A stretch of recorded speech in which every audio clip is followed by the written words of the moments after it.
बाबा सिद्दीकी की हत्या मामले में स्क्रैप डीलर हरीश कुमार निषाद का नया रहस्य केस सामने आया है। बाबा सिद्दीकी की 12 अक्टूबर को बांद्रा इलाके में उनके विधायक बेटे जीशान सिद्दीकी के कार्यालय के पास 3 शूटरों ने गोली मारकर हत्या कर दी थी। मुंबई क्राइम ब्रांच ने बाबा सिद्दीकी की हत्या के पीछे एक परेशान करने वाले खुलासे किए हैं। उनकी जांच के अनुसार बाबा सिद्दीकी का बॉलीवुड सुपरस्टार सलमान खान के साथ घनिष्ठ संबंध उनकी मौत का कारण बना। कोर्ट में दायर मकोका नोटिस में भी कुछ रहस्यमय और चौंकाने वाले खुलासे सामने आए हैं। चार्जशीट के अनुसार पुणे का स्क्रैप डीलर हरीश कुमार निषाद सिद्दीकी की हत्या में शामिल था क्योंकि वह अपना व्यवसाय बढ़ाना चाहता था। निषाद के अनुसार गैंगस्टर शुभम लोंकर ने उसे संपर्क किया और गैंगस्टर अनमोल बिश्नोई ने उसे 10 लाख रुपए दिए ताकि वो मोबाइल और बाइक का अरेंजमेंट कर सके। और सबसे दिलचस्प पहलू ये है कि गैंगस्टर अनमोल बिश्नोई ने पुर्तगाल से वीडियो कॉल मीटिंग की थी और बाबा सिद्दीकी की हत्या करने के निर्देश दिए थे। इस वीडियो कॉल में अनमोल बिश्नोई ने कहा, बाबा को मार दिया जाना चाहिए, वह जीवित नहीं रह सकता। शुभम लोंकर, नितिन सप्रे और राम कन्नौजिया भी वीडियो कॉल पे शामिल थे।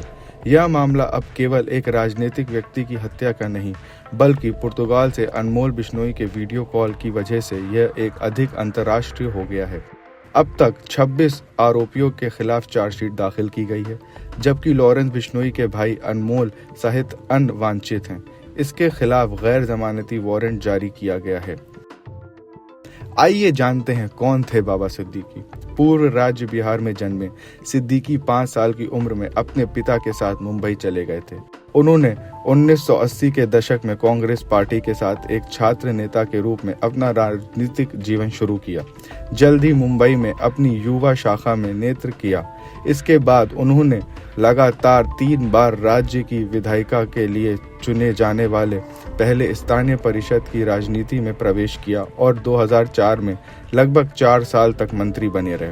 अपनी राजनीतिक गतिविधियों के अलावा सिद्दीकी ने रमजान में मुस्लिम पवित्र महीने के दौरान आयोजित अपनी चमकदार इफ्तार पार्टी के लिए भी सुर्खियों में बने रहे थे, जिसमें बॉलीवुड के शीर्ष सितारे भी भाग लिया करते थे। साल 2013 में उनकी इफ्तार पार्टी के दौरान सुपरस्टार सलमान खान और शाहरुख खान ने अपनी बीच की दरार भी खत्म कर दी थी। आइए जानते हैं लॉरेंस बिश्नोई का गैंग कितना बड़ा है और कितने राज्यों में फैला हुआ है।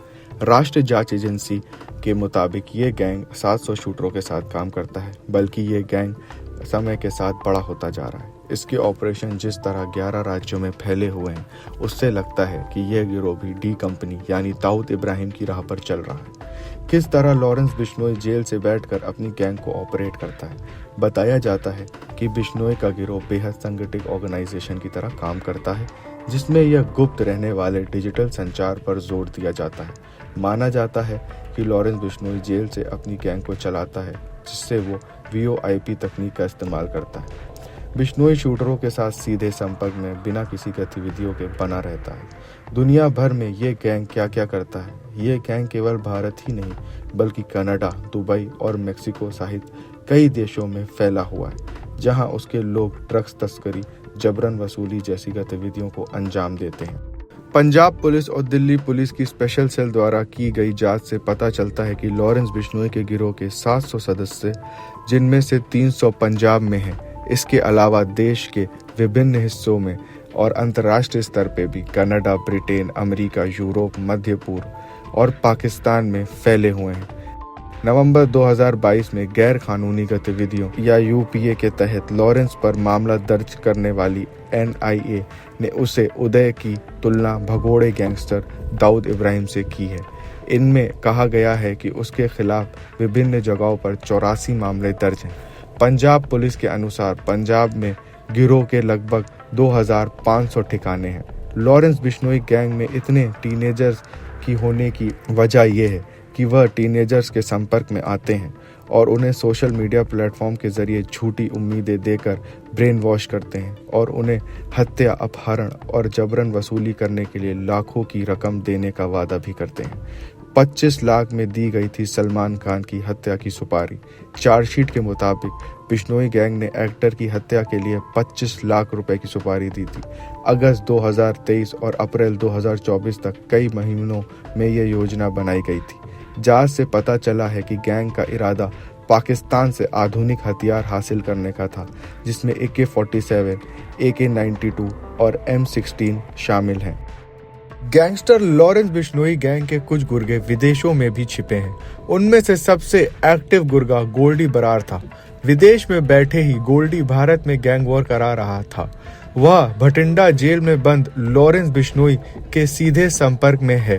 गोल्डी के साथ ही रोहित गोद्रा भी विदेश में छिपा है और लॉरेंस गैंग को ऑपरेट कर रहा है। गोल्डी बरार के मारे जाने से लॉरेंस गैंग का एक बड़ा गुंडा खत्म हो गया है। गोल्डी अपने दुश्मनों की गोलियों का शिकार बन गया। लॉरेंस गिरोह के सबसे वंचित सदस्यों में से एक गोल्डी बरार है। वह सिद्धू मूसेवाला की हत्या में मुख्य साजिश करता था। दाऊद इब्राहिम और डी कंपनी को माना जाता है कि उससे लॉरेंस गैंग अपनी गतिविधियों के लिए प्रेरणा लिया करते हैं, जो एक कॉरपोरेट व्यवसाय की तरह ही चलती है। अपनी बड़ी संख्या के हथियारों के अलावा बिश्नोई गैंग के पास कई विभाग और कर्मचारी हैं जो जानकारी इकट्ठा करते हैं और कानूनी मुद्दों को संभालते हैं। बिश्नोई का संबंध गैंगस्टर जग्गू भवनपुरिया से था और वह संपत नेहरा और हरियाणा गैंगस्टर काला जटेड़ी के दोस्त थे। उनके करीबी साथियों में से उनका भाई अनमोल बिश्नोई शामिल है, जो सिद्धू मूसेवाला की हत्या में शामिल थे, और गोल्डी बरार, जो जमीनी स्तर पर गतिविधियों को और बंदूकधारियों के साथ संवाद को संभालता था। वीडियो के आखिर में आपको बताते चलें कि लॉरेंस को पूछताछ के लिए किसी दूसरी जेल में शिफ्ट क्यों नहीं किया जाता है। क्यों काफी समय से लॉरेंस बिश्नोई गुजरात के साबरमती जेल में बंद है। मुंबई पुलिस ने जब बाबा सिद्दीकी केस में लॉरेंस की कस्टडी की मांग की थी, तो आखिर क्यों उन्हें लॉरेंस बिश्नोई की कस्टडी नहीं मिली। हमारे संवाददाता ने इसके बारे में जानकारी दी है। गैंगस्टर लॉरेंस बिश्नोई अभी साबरमती जेल गुजरात में बंद है। अप्रैल के महीने में सलमान खान के घर पर जो फायरिंग हुई, उसमें भी जो लोग इन्वॉल्व थे, जो शूटर्स इन्वॉल्व थे, वो लॉरेंस बिश्नोई गैंग ने ही हायर किए थे। उन्हें पैसे भी लॉरेंस बिश्नोई गैंग ने ही दिए, पिस्तौल भी उनको लॉरेंस बिश्नोई गैंग ने ही दी। लॉरेंस बिश्नोई का भाई अनमोल बिश्नोई और लॉरेंस बिश्नोई दोनों को ही आरोपी बनाया गया था उस केस में। मुंबई क्राइम ब्रांच ने बहुत कोशिश की लॉरेंस बिश्नोई की कस्टडी लेने की उस केस में भी, पर वो कस्टडी ले नहीं पाए। उसकी वजह है सेक्शन 268(1) क्रिमिनल प्रोसीजर कोड का ये सेक्शन, जिसके तहत मिनिस्ट्री ऑफ होम अफेयर्स ने एक ऑर्डर पास किया हुआ है, जिसकी वजह से एक व्यक्ति को, एक आरोपी को एक स्टेट से दूसरे स्टेट ट्रांसफर नहीं किया जा सकता है। ये ऑर्डर अगस्त के महीने तक था, पर अब सूत्रों की माने तो ये ऑर्डर अब एक्सटेंड भी किया हुआ है। अब जब बाबा सिद्दीकी का मर्डर हुआ है, उस केस में भी लॉरेंस बिश्नोई गैंग से जुड़े लोग सामने आ रहे हैं। कुछ लोग लॉरेंस बिश्नोई गैंग से जिनके एफिलिएशन है, उनका नाम सामने आ रहा है। वो कुछ लोग अरेस्ट भी हुए हैं। तो क्या इस बार Mumbai crime branch Lawrence Bishnoi की कस्टडी ले पाएगी?